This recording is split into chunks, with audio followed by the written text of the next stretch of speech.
Did the old lady die? That's what the man asked, but it made me really mad. He was my ex-husband who left his blind mom to be with his new girlfriend. It's crazy to think he came from my kind mother-in-law. His words made me so angry. You must have had it tough too, right? Now you can do whatever you want, but I guess there's only so much an old lady like you can do. He laughed loudly and rudely, making it hard to show how mad I was. I just smiled back at him.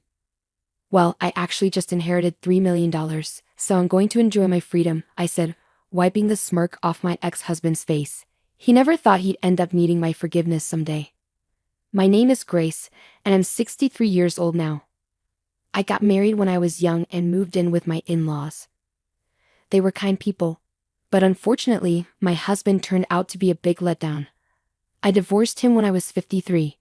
At that time, our daughter Mary was 18, and our son Jack was 15.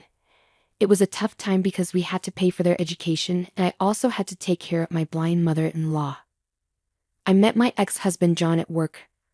I was 18 when I joined the company, and he was 24, already a senior there. He seemed reliable and caring, which I admired. Despite being popular, he liked me and asked me out. When we decided to get married, I met his parents. His dad had trouble moving around, and his mom couldn't see. I was touched to see John taking care of them while working. Even though my parents were worried about my future, seeing how much John cared for his parents made me ignore their concerns and marry him.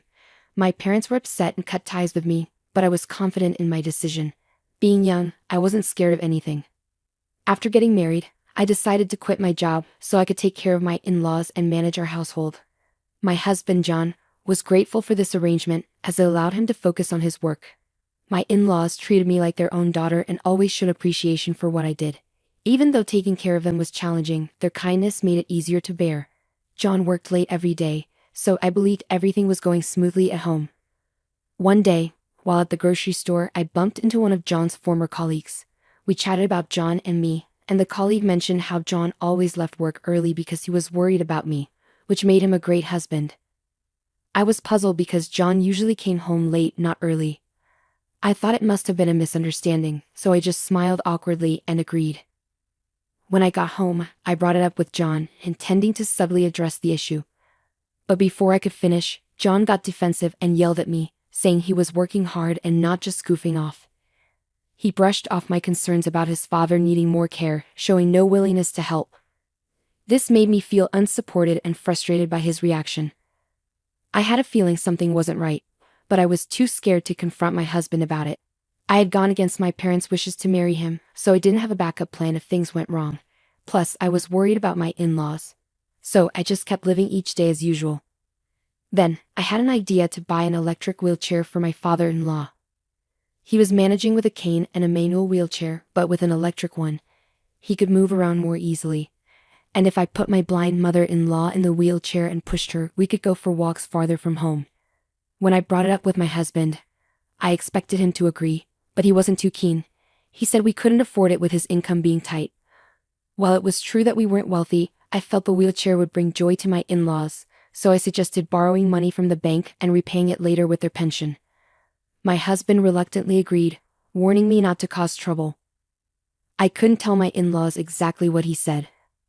But when I mentioned we could borrow from the bank, my father-in-law was thrilled. So we went to the bank together, got a loan, and bought the wheelchair. My in-laws were overjoyed with their new mobility aid. Not long after, my father-in-law passed away, leaving me and my mother-in-law deeply saddened. But instead of offering comfort, John complained about the debt from buying the wheelchair. His words made me feel guilty, especially knowing my mother-in-law likely overheard. Now, it was just me and her at home. With her blindness, she could handle some things on her own, reducing my caregiving duties significantly. Around this time, John suggested we have children. I was unsure about his intentions, but I hoped it meant a positive change. We ended up having 2 children, but unfortunately, John didn't become more involved with household tasks even after they were born. My days were a whirlwind of chores and childcare. Despite it all, seeing my mother-in-law happy brought me comfort, especially when she heard the laughter of our children. After my father-in-law's death, we managed to find some happiness, but there were signs our marriage was struggling. John seemed distant, always late coming home, and showing little affection for my mother-in-law or the kids. He even started working on his days off, with no joy on his face. I began to accept that as long as he provided financially, maybe that was enough. Our marriage wasn't perfect, but our children grew up to be good-hearted and honest. Our family faced a big change when our daughter turned 18 and was heading off to college. On a Saturday, which was supposed to be a day off for John, he announced he was going to work. I had to remind him that he promised to take my mother-in-law to the hospital for her checkup. This was something we had planned for a few days, and it was also the day our daughter was moving into her college dorm. But John snapped at me, saying it was my job as a housewife to take care of such things. He claimed he needed to help our daughter set up for college. This outburst surprised me, and I couldn't believe he was being so insensitive. I'd never talked back to him before, but his attitude made me furious. He seemed taken aback by my reaction and continued to argue, saying hurtful things about why he married me in the first place. His words stung, and I felt regret for ever marrying him. I couldn't bear his insults anymore, so I simply told him to stop. I realized I couldn't expect anything from him anymore. He seemed satisfied that I didn't argue back and left, saying I should take care of my mother-in-law and the kids. After that, he never came back home again. It was a painful realization that our marriage was falling apart. In the end, I had my eldest daughter take care of her dorm move-in while I accompanied my mother-in-law to her health checkup. Despite the absence of my husband, we managed to get through the day. Everyone noticed he didn't come back, but nobody spoke about it. A few days later, a letter arrived from him, containing a divorce notice and a message stating he was leaving to live with his lover. He also mentioned he didn't want to be involved in the debts left by my in-laws and that we could live our lives as we pleased. I felt exhausted and realized I would be happier without him. Before filing for divorce, I informed my children and my mother-in-law about the situation. My mother-in-law was deeply shocked and apologized repeatedly while crying. She expressed her intention to move out, feeling like a stranger now that we were getting divorced. But I reassured her, saying she was just like my real mother and the only grandmother my children knew. I insisted that we were still a family and didn't need to worry about our future. Despite her tears, she thanked me for my words. However, I couldn't deny my worries. Even though my husband wasn't perfect, his financial contribution was still valuable. Now that he was gone, I felt uncertain about our future. I desperately searched for a job, but nobody would hire me because I had been a housewife for many years. Both Mary and Jack offered to work, but I felt like I had to find a way to support us. However, my mother-in-law surprised us by telling me not to worry about working and to focus on going back to school if I wanted. She assured me that she would take care of everything. We were puzzled by her offer, but she insisted, and our lives continued without any major changes. If anything, it felt like we could live more comfortably than when my husband was around. I decided to file for divorce with the help of a lawyer. My mother-in-law wanted to report him missing, but I had no desire to see him again. Surely she must want to see her son, my ex-husband, I thought. But even after she reported him missing, my ex-husband was never found. About 2 years ago, my mother-in-law passed away to join my father-in-law. Sadly, she never got to reunite with my ex-husband during her lifetime, even though he's her son. I felt like I should contact him, but when I tried to find his address, there was nobody living there. Reluctantly, we held a small funeral for my mother-in-law with just the 3 of us. And now, unexpectedly, my ex-husband stands before me. I saw him while I was out shopping alone. At first, I thought I had mistaken him for someone else and tried to ignore him, but he kept staring at me. It's probably not a mistake, I thought, deciding to ignore him, but he persisted, saying, "Grace, right? You're as glum as ever. How rude." The woman next to him laughed softly, adding to my irritation. Just as I was about to walk past them, he said, "Did the poor old hag already kick the bucket?" I stopped in my tracks, glaring at my ex-husband. "Who are you calling a poor old hag?" I asked sharply. He smirked and replied, "You know who I mean, right? Your blind mother-in-law. Heard she passed away. Must have been tough for you, but hey, now you're free to do whatever." Well, within limits, I guess. His crude laughter grated on my nerves, but I knew showing anger would only give him satisfaction, so I forced a smile and replied, "Actually, I inherited $3 million, so I don't have to work anymore. I'm enjoying my freedom, thanks." The smirk on his face disappeared at my unexpected response. "See ya," I said, turning to leave, but he seemed stunned, calling out to me hurriedly, wait a minute. An inheritance of $3 million. What are you talking about?" he asked incredulously. "What am I talking about?" I mean exactly what I said. Thanks to your disappearance, I was able to inherit smoothly without you in the picture. I replied with a hint of satisfaction. My ex-husband's face went pale. You're kidding me. I'm her son, right? I didn't hear about any inheritance. I should have a right to get a share too, he insisted. I couldn't help but smirk. Well, technically yes, but you were gone. Did you know that after 7 years of disappearance you are considered legally dead? I said, enjoying the turn of events. What? So your mother-in-law's inheritance was willed to me, your eldest son, and eldest daughter. You have no role in this anymore, I asserted confidently. My ex-husband looked utterly bewildered, and I had to resist the urge to burst out laughing.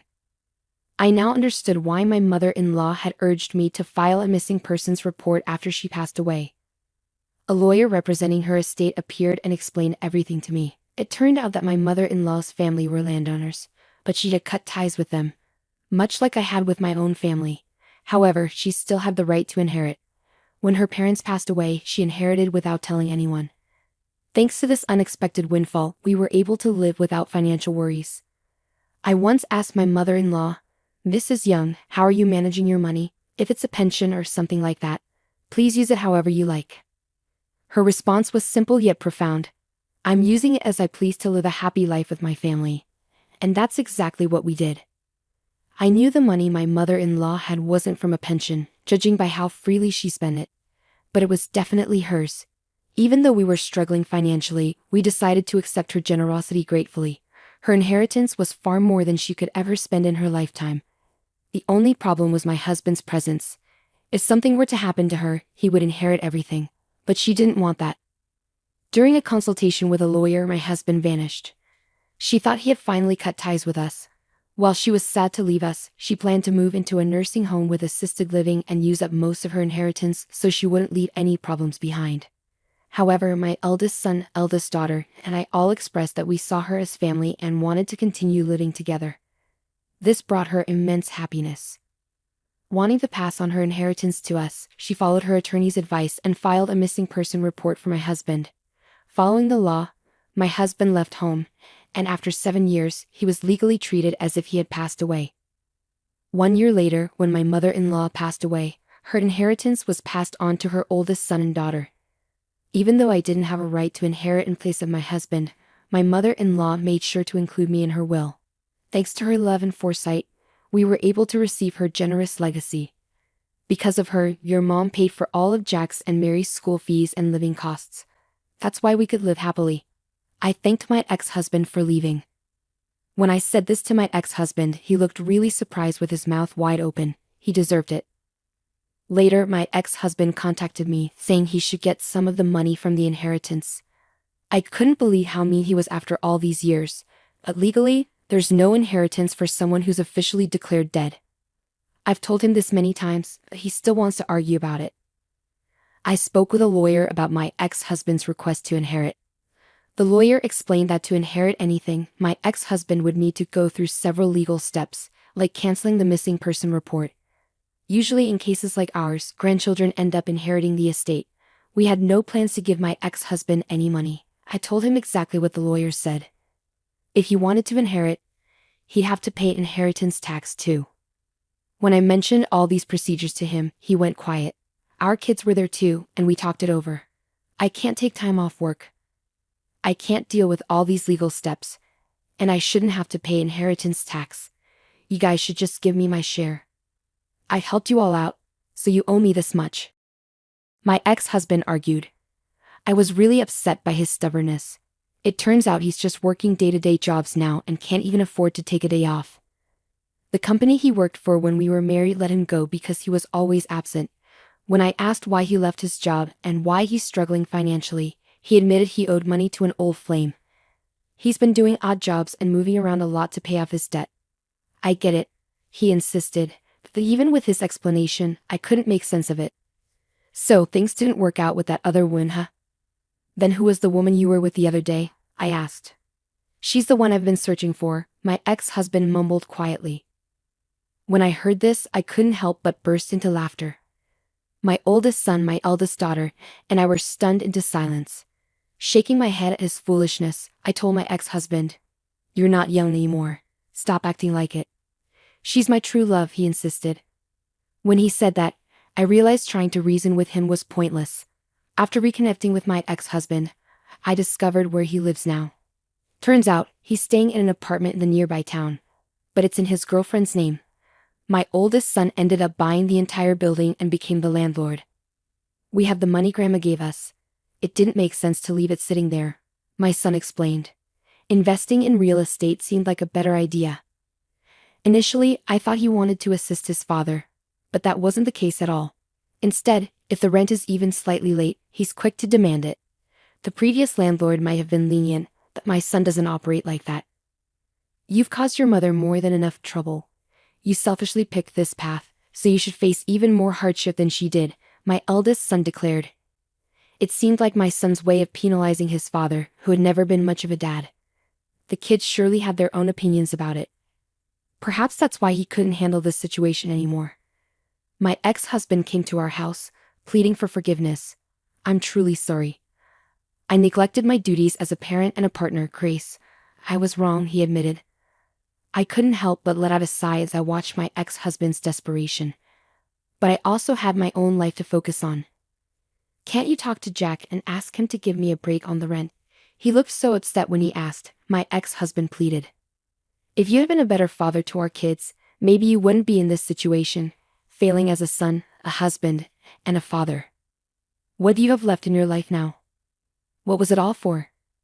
You need to seriously think about that, I responded. My words left my ex-husband speechless, and he walked away without saying anything. He looked so small as he left. Eventually, my ex-husband got kicked out of his apartment because he couldn't pay the rent. His new place seems to be in an old building where it's chilly and drafty. He's still living day to day, taking whatever jobs he can find. On the day we reconnected, he apparently ended things with the woman he was living with when he left our apartment. It seems he was covering her living expenses even after he got kicked out for not paying rent. I suppose it couldn't be helped. Instead, he should probably be grateful that his girlfriend stayed with him for as long as she did. She was young and maybe didn't see his true colors, much like I did when we were together.